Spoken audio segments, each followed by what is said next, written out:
journalism. నమస్తే, welcome to pen power news. నేను తరంగిణి. ముందుగా బులెటిన్లో హెడ్లైన్స్ చూద్దాం.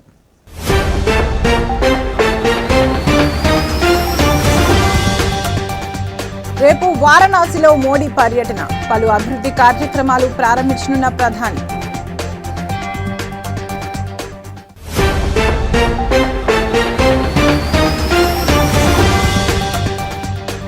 ₹17,000 కోట్ల విలువైన రుణాల మోసం కేసు.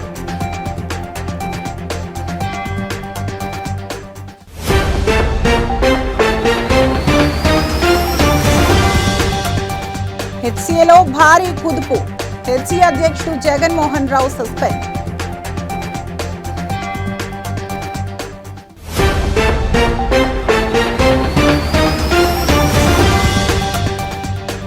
ఏపీ సంచలనంగా మారిన లిక్కర్ స్కామ్ కేసు. నేడు విజయవాడ ఏసీబీ కోర్టుకు ఎంపీ మిథున్ రెడ్డి.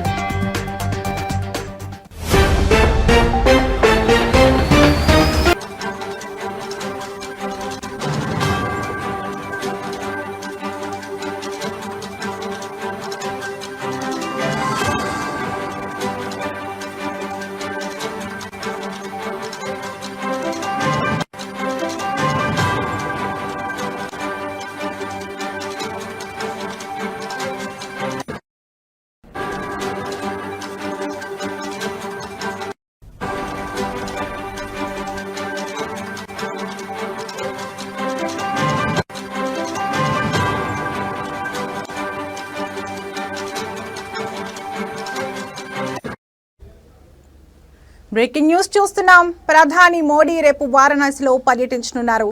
రక్షాబంధన్ కు ముందు దేశవ్యాప్తంగా రైతులకు బహుమతి అందించనున్నారు. ప్రధానమంత్రి కిసాన్ సమ్మాన్ నిధి పథకం క్రింద 20వ విడత కింద 9.7 కోట్ల మంది రైతులకు 20,500 కోట్లకు పైగా నిధులు బదిలీ చేయనున్నారు. ఉత్తరప్రదేశ్లోనే 2.3 కోట్లకు పైగా రైతులకు 4,600 కోట్లు అందించనున్నారు. ఇందులో వారణాసిలో 2.21 లక్షల మంది రైతులకు 48 కోట్లు ఇవ్వనున్నారు. ప్రతి ఏడాది అన్నదాతకు ₹6,000 చొప్పున 3 విడతల్లో ఇవ్వనున్నారు.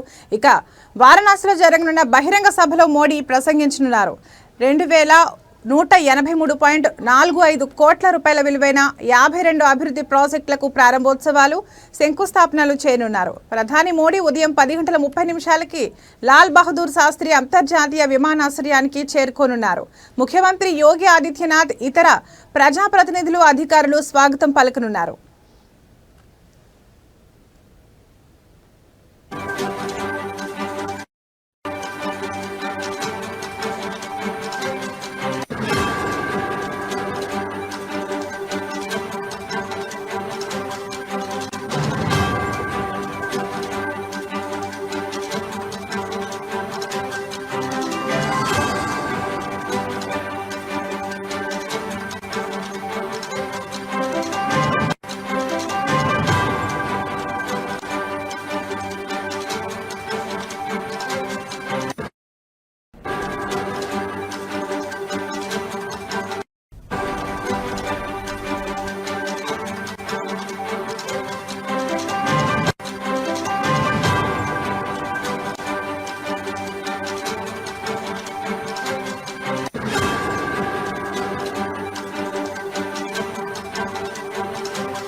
బ్రేకింగ్ న్యూస్ చూస్తున్నాం.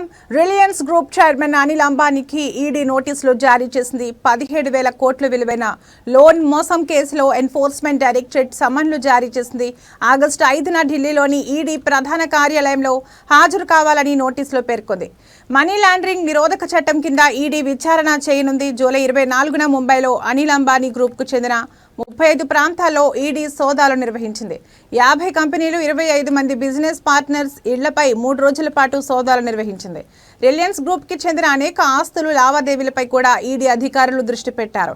ఇక గురువారం కూడా 4 ప్రాంగణాల్లో వరుస సోదాలు నిర్వహించింది. భువనేశ్వర్లో 3, కోల్కతాలో ఒక్కచోట సోదాలు చేశారు. తాజా దర్యాప్తులో 68 కోట్ల రూపాయల నకిలీ బ్యాంకు గ్యారంటీ అభియోగం మోపబడింది. అనిల్ అంబానీకి చెందిన కంపెనీలు వేల కోట్ల రూపాయల విలువైన బ్యాంకు రుణ మోసానికి పాల్పడ్డాయనే ఆరోపణలపై ఈడీ కేసు నమోదైంది. 2017 నుండి 2019 మధ్య అనిల్ అంబానీ గ్రూప్ కంపెనీలకు యెస్ బ్యాంక్ ఇచ్చిన 3,000 కోట్ల రూపాయల రుణాలు చట్ట వ్యతిరేక పద్ధతుల్లో దారి మళ్లాయన్న ఆరోపణలు వచ్చాయి. ఆ బ్యాంకు మాజీ ప్రమోటర్లకు లంచం ఇచ్చారన్న అభియోగాలు ఉన్నాయి. రిలయన్స్ ఇన్ఫ్రాస్ట్రక్చర్ తీసుకున్న 10,000 కోట్ల రూపాయల రుణాలను కూడా దారి మళ్లించారనే ఆరోపణలు ఉన్నాయి.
బ్రేకింగ్ న్యూస్ చూస్తున్నాం.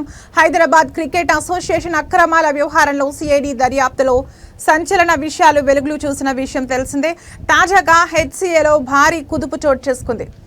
హెచ్సిఏ అపెక్స్ కౌన్సిల్ కీలక నిర్ణయం తీసుకుంది. హెచ్సిఏ అధ్యక్షుడు జగన్మోహన్ రావును సస్పెండ్ చేసినట్లు తెలిపింది. కార్యదర్శి దేవరాజ్, ఖజాంచీ శ్రీనివాసరావు పదవి నుంచి తొలగించినట్లు పేర్కొంది. 28 జూలై 2025న జరిగిన అత్యవసర సమావేశంలో ఏకగ్రీవంగా నిర్ణయం తీసుకున్నట్లు వివరించింది.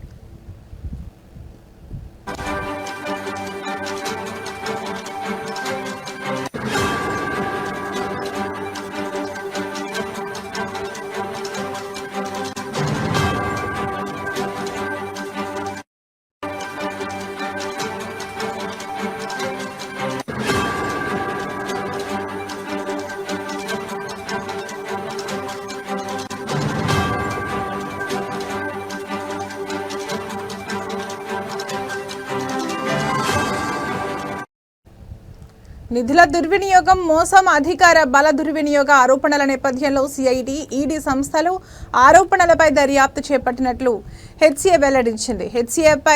హెచ్సిఏ నియమ నిబంధనల ప్రకారం చర్యలు తీసుకున్నట్లు తెలిపింది.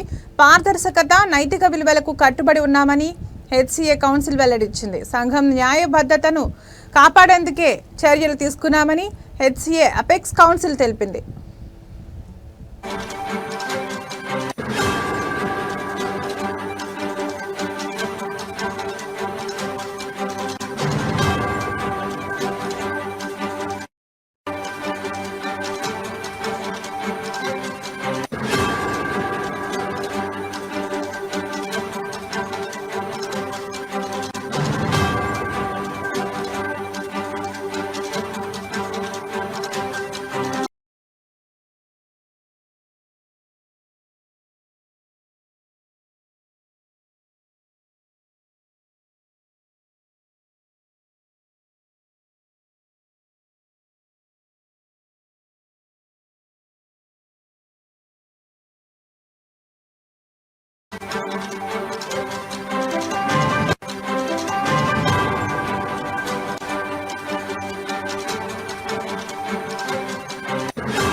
బులెటిన్లో మరో బ్రేకింగ్ న్యూస్ చూస్తున్నాం. ఆంధ్రప్రదేశ్లో సంచలనంగా మారిన ఏపీ లిక్కర్ స్కామ్ కేసులో రోజుకో కీలక పరిణామాలు చోటు చేసుకుంటున్నాయి.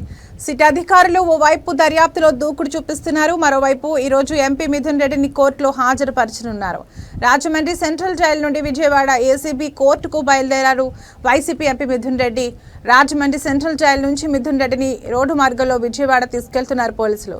ఏపీ లిక్కర్ స్కామ్ కేసులో గత నెల 20వ తేదీ నుంచి రాజమండ్రి సెంట్రల్ జైల్లో రిమాండ్లో ఉన్నారు మిథున్ రెడ్డి. అయితే ఇవాళ్టితో రిమాండ్ గడువు ముగుస్తున్న నేపథ్యంలో ఇవాళ విజయవాడలోని ఏసీబీ ప్రత్యేక న్యాయస్థానంలో హాజరుపరచనున్నారు సిట్ అధికారులు.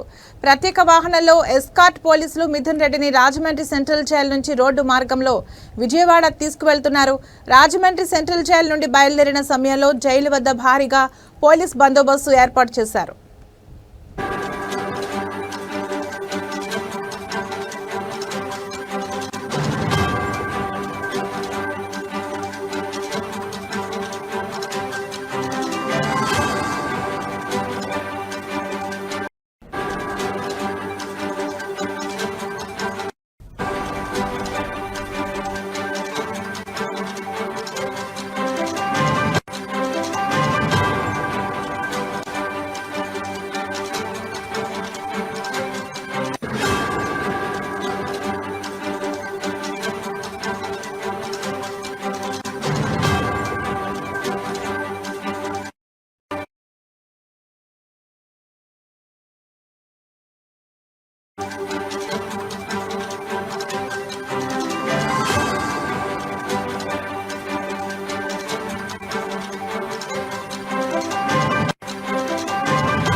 బ్రేకింగ్ న్యూస్ చూస్తున్నాం. రాష్ట్ర వ్యాప్తంగా సంచలనం సృష్టించిన సృష్టి ఫెర్టిలిటీ సెంటర్ కేసులో కీలక పరిణామం చోటు చేసుకుంది. ఇవాళ డాక్టర్ నమ్రతను పోలీసులు కస్టడీకి తీసుకొనున్నారు. ఇవాళ నుంచి 5 రోజుల పాటు నమ్రతను గోపాలపురం పోలీసులు విచారించనున్నారు. ప్రస్తుతం నమ్రత హైదరాబాద్లోని చంచల్గూడ జైల్లో ఖైదీగా ఉన్నారు. ఆమెను జైలు నుంచి కస్టడీకి తీసుకొనున్నారు పోలీసులు. నమ్రతపై హ్యూమన్ ట్రాఫికింగ్తో పాటు పలు కేసులు నమోదు చేసినట్లు తెలిపారు. పిల్లలు లేని దంపతులను టార్గెట్గా చేసుకుని భారీ మొత్తంలో డబ్బులు వసూలు చేసినట్లు గుర్తించారు. సృష్టి ఫెర్టిలిటీ సెంటర్లో సరోగసి మాటున శిశువుల విక్రయాలు జరిపినట్లు నిర్ధారణ కావడంతో డాక్టర్ నమ్రతను పోలీసులు అరెస్ట్ చేశారు.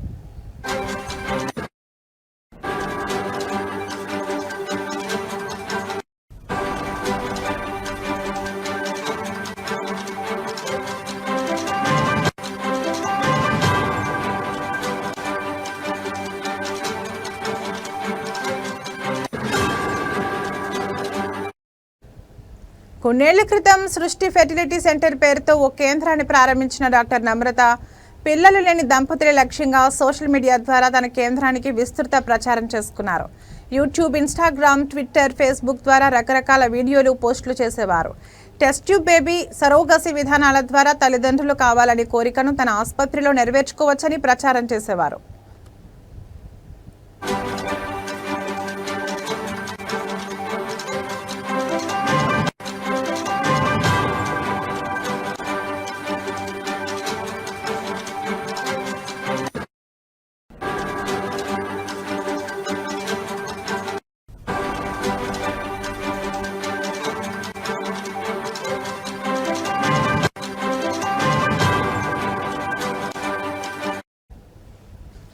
అంతేకాక తమ క్లినిక్లో ఉచిత పరీక్షలు అంటూ ఆకట్టుకునేవారు. డిజిటల్ ప్రచారంతో సృష్టి ఫెర్టిలిటీ సెంటర్ పేరు మారుమోగేలా చేసి పిల్లలు లేని దంపతులు క్యూ కట్టేలా చేసుకున్నారు. అనంతరం దంపతుల బలహీనతను ఆసరాగా చేసుకుని అక్రమ మార్గంలో చిన్నారులను కొనుగోలు చేసి వారికి అప్పగించినట్లు తెలుస్తోంది. కాగా నమ్రత కస్టడీ విచారణలో కీలక విషయాలు వెల్లడయ్యే అవకాశం ఉంది.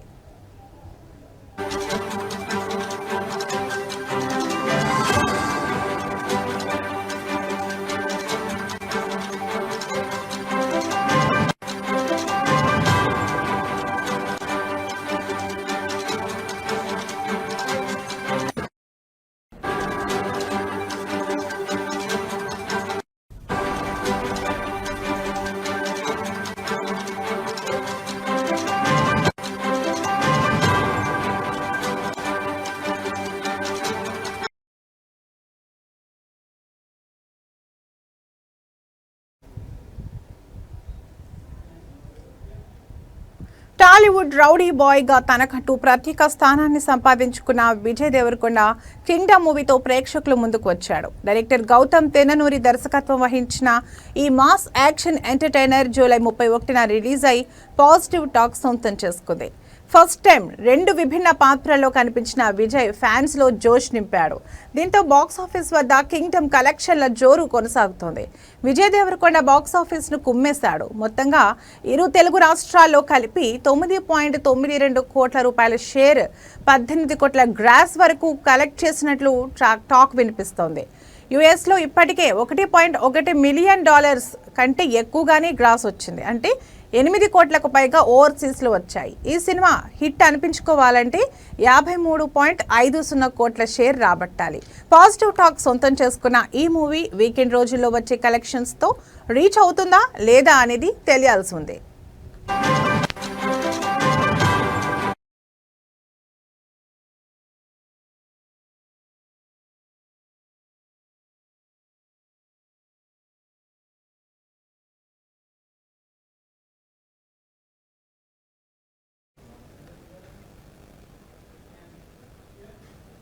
లండన్లోని ఓవల్ మైదానం వేదికగా ఇంగ్లాండ్తో జరుగుతున్న 5వ టెస్టులో భారత జట్టు తడబడింది. తొలి రోజు ఆట ముగిసే సమయానికి కీలకమైన 6 వికెట్ల నష్టానికి 204 పరుగులు చేసింది టీమిండియా. అయితే వరుస క్రమంలో వికెట్లు కోల్పోయి కష్టాల్లో పడిన జట్టును middle order batter Karun Nair అర్ధశతకం చేసిన ఆదుకున్నాడు.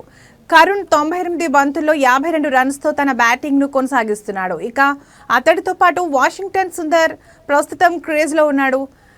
కాగా టీమిండియా బ్యాటర్లలో opener Yashasvi Jaiswal, KL Rahul, Ravindra Jadeja, captain Gill తీవ్రంగా నిరాశపరచగా సాయి సుదర్శన్ పర్వాలేదనిపించాడు. అయితే ఇంగ్లాండ్ బౌలర్లలో జోష్ టంగ్, అట్కిన్సన్ తలా 2 వికెట్లు తీసుకోగా క్రిస్ ఓక్స్ ఓ వికెట్ పడగొట్టాడు. అయితే టీమిండియా బ్యాటింగ్లో విఫలం కావడానికి ప్రధాన కారణం మాత్రం ఓవెన్లో కురిసిన వర్షమే అని చెప్పాలి. ఎందుకంటే వరుస విరామాల్లో వాన పడడంతో స్టేడియం పచ్చిగా ఉండటం వల్ల ఇంగ్లాండ్ బౌలర్లకు అనుకూలంగా మారింది. దీంతో వరుస సెషన్స్లో టీమిండియాపై ఒత్తిడి పెంచి వికెట్లు సాధించగలిగారు. మరోవైపు శుభ్మన్ గిల్ వరుసగా 5వ టెస్టులోనూ టాస్ ఓడిపోవడం జట్టు వ్యూహాలపై తీవ్ర ప్రభావం చూపింది.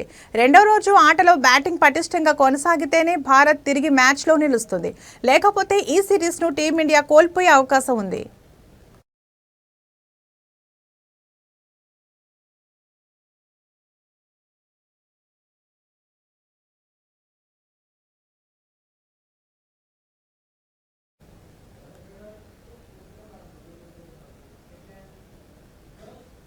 ఇవి ఇప్పటివరకు నా బులెటిన్ అప్డేట్స్. మరో బులెటిన్లో మళ్ళీ కలుద్దాం. నమస్తే.